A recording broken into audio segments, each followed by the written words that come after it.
اللہ پاک حادث بھی نہیں ہے، قدیم ہے، ہمیشہ سے ہیں، ہمیشہ تک رہیں گے، اور وہ جب چاہیں نئی سے نئی باتوں کا اظہار فرماتے رہتے ہیں، نئے سے نیا کلام کرتے ہیں، اور اللہ پاک غصے بھی ہوتے ہیں، خوش بھی ہوتے ہیں، ہنستے بھی ہیں، اور دیکھتے بھی ہیں، اور بولتے بھی ہیں، اور سنتے بھی ہیں۔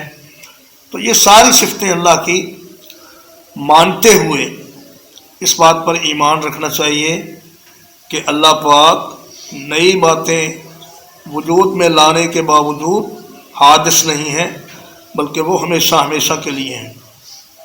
متشابہاً اس کا معنی یہ ہے کہ اس کے مضامین اور اس کی آیات آپس میں معانی کے اعتبار سے ملتی جلتی ہیں۔ اب دیکھیے، مکی دور میں 85 صورتیں نازل ہوئی ہیں۔